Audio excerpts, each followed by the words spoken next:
Chapter 2. This is the chapter 2 of the book. Jesus, the consultant extraordinary. He cares, he heals, he revives. Kindly ensure that you listen till the end so that you can get all that the Lord wants for you in the reading of this book. Be blessed as you listen. He heals.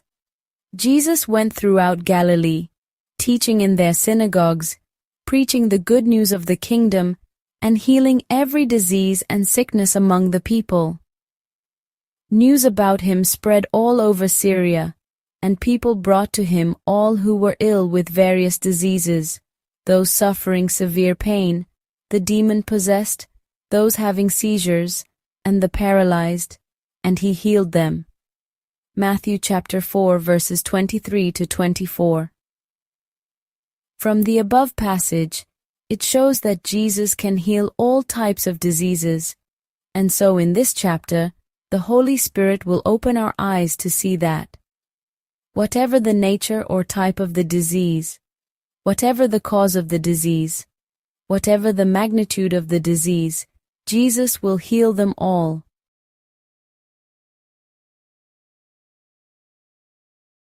Whatever the nature or type of the disease. Going through the healings of our Lord Jesus, the followings could be established. He healed the ear of the servant of the high priest, Luke chapter 22 verses 50 to 51. The woman with continuous bleeding, Luke chapter 8 verses 43 to 48.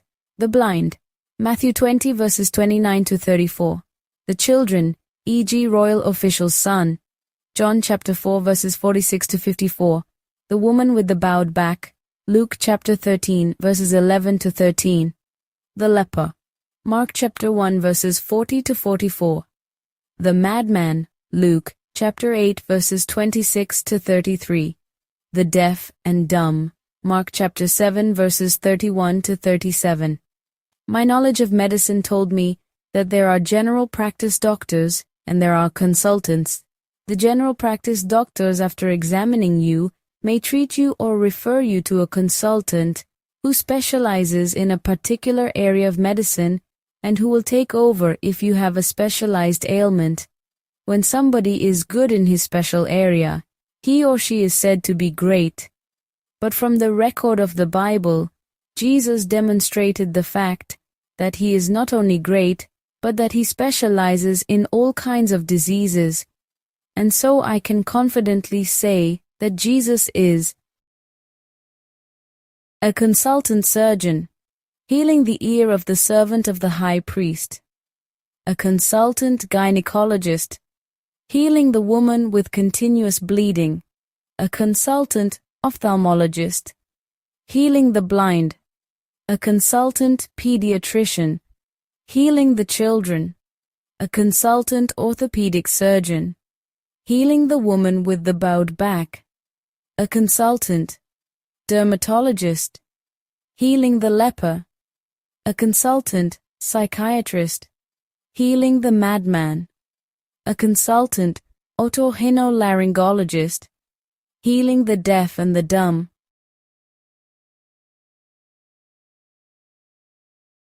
From the above, the following are clear. You can believe Jesus for healing of specialized ailments and diseases, not only for small ailments. He specializes in them all. Jesus will not refer you to any other consultant. He can handle every case. You do not need to start looking for him or book appointment as the case with other consultants. He is beside you. Call him now.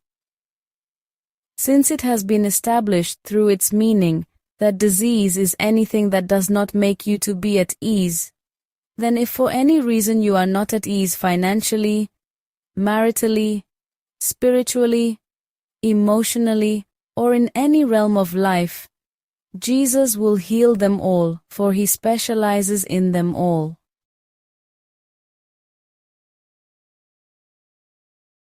Whatever the cause of the disease. However good a consultant may be, He can only specialize in treating diseases that are physical or natural in origin. When a patient's relations are called by a medical doctor that his or her case is beyond medical science and that they should seek help somewhere else, then in most cases, if not all, there must be a spiritual undertone. But there is a consultant of consultants who specializes not only in diseases of physical or natural origin, but also that of supernatural origin. 1. When the cause is sin. Some men came, bringing to him a paralytic, carried by 4 of them. Since they could not get him to Jesus because of the crowd, they made an opening in the roof above Jesus, and, after digging through it, lowered the mat the paralyzed man was lying on. When Jesus saw their faith, he said to the paralytic, "Son, your sins are forgiven." Mark chapter 2, verses 3-5. Apart from this, in John chapter 5, verse 14, Jesus said to a man, "See, you are well again. Stop sinning, or something worse may happen to you."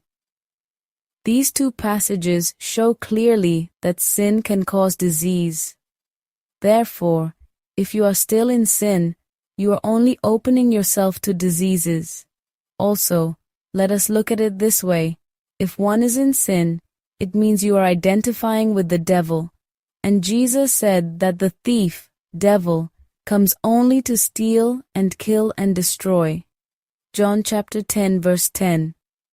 So you are only allowing the devil to steal from you, and he can steal your health as and when he likes. There have been a lot of controversies on whether a Christian that is sick has committed sin or not. While I do not want to be drawn into that controversy, one thing is obvious and is recorded in the Bible concerning Job, that if he had been living in sin, the devil would not have bothered to ask for permission from God before afflicting him, and God too would not have boasted concerning Job's right standing with him. Remember that Satan told God that if not for the hedge that he has put around him for being upright, it would have been easy to afflict him. This only means that when we sin as Christian, we are breaking the hedge that God has put around us and giving Satan access to our life. But the good news is that even when the origin of the disease is sin, Jesus has the power to forgive and heal you. The most important thing is that we should flee from sin, forsake it, and submit our lives to Jesus. For the Word of God says, "Let the wicked forsake his way, and the evil man his thoughts. Let him turn to the Lord, and he will have mercy on him, and to our God, for he will freely pardon." Isaiah chapter 55, verse 7. 2. When the cause is demonic. Going through the healing of Jesus still, it can be seen that he also healed diseases due to demonic attacks of evil spirits on the body and soul of man. While they were going out, a man who was demon-possessed and could not talk was brought to Jesus. And when the demon was driven out, the man who had been mute spoke. The crowd was amazed and said, "Nothing like this has ever been seen in Israel." Matthew chapter 9, verses 32-33. From the above passage it shows that when Jesus cast out the dumb spirit, the man was immediately able to speak. His vocal cords had obviously been held in bondage by the dumb spirit. When Jesus saw that a crowd was running to the scene, he rebuked the evil spirit. "You deaf and mute spirit," he said, "I command you, come out of him and never enter him again." The spirit shrieked, convulsed him violently, and came out. The boy looked so much like a corpse that many said, "He's dead." But Jesus took him by the hand and lifted him to his feet, and he stood up. Mark chapter 9, verses 25-27. As indicated by Jesus, the evil spirit was actually causing both deafness and dumbness. The young man was delivered and healed as Jesus cast out the deaf and dumb spirit. On a Sabbath, Jesus was teaching in one of the synagogues, and a woman was there who had been crippled by a spirit for 18 years. She was bent over and could not straighten up at all. When Jesus saw her, he called her forward and said to her, "Woman, you are set free from your infirmity." Then he put his hands on her, and immediately she straightened up and praised God. Luke chapter 13, verses 10 to 13. Here we have the account of a woman had a spirit of infirmity for 18 years. Her spine was curved, and her face was bowed towards the ground.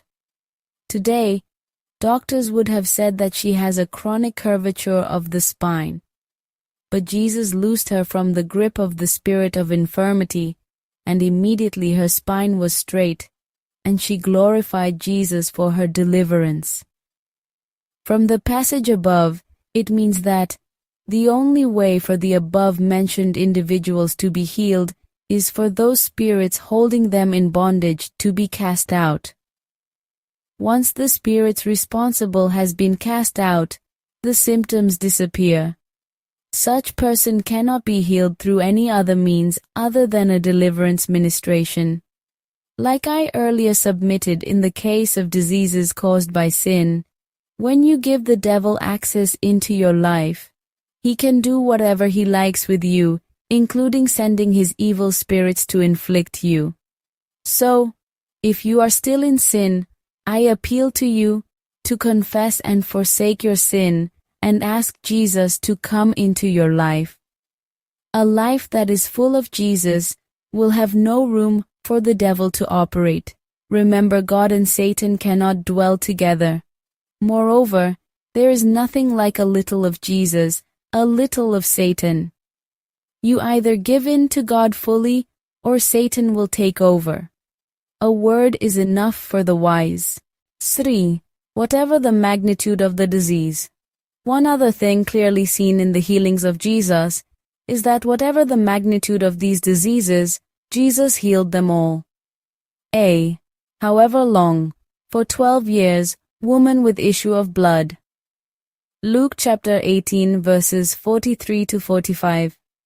For 18 years, woman with bowed back. Luke chapter 13 verses 11 to 16. For 38 years, the impotent man by the pool. John chapter 5 verses 2 to 5, even from birth, blind from birth. John chapter 9 verses 1 to 41, boy with dumb spirit. Mark chapter 17 verse 27. Again, it shows that time is no problem where Jesus is concerned. The human doctors would have rebuked the patient, and that it was too late as the disease has become chronic. Finally, the doctors may only promise supportive treatment until the patient dies. But from above, it shows that however chronic your case has become, Jesus will and is able to heal you completely. I see something in the life of those mentioned above which I would like us to note. None of those mentioned considered their case as being hopeless, and that is why they could cry to Jesus. The woman with issue of blood said, "If only I could touch the hem of his garment, I will be made whole." This is keeping hope alive. Your case too is not hopeless. Jesus can and will heal you however chronic your case has become. These people also refused to look at their situation, but rather looked at Jesus, who is the author and the finisher of our faith. Hebrew chapter 12 verse 2, KJV. Kindly like, subscribe and hit the notification bell. Also share with anyone who is sick, and it is my prayer that as many as will lift up their faith to receive their healing will indeed be healed, in Jesus' name. We will now conclude this book by reading chapter 3. He revives.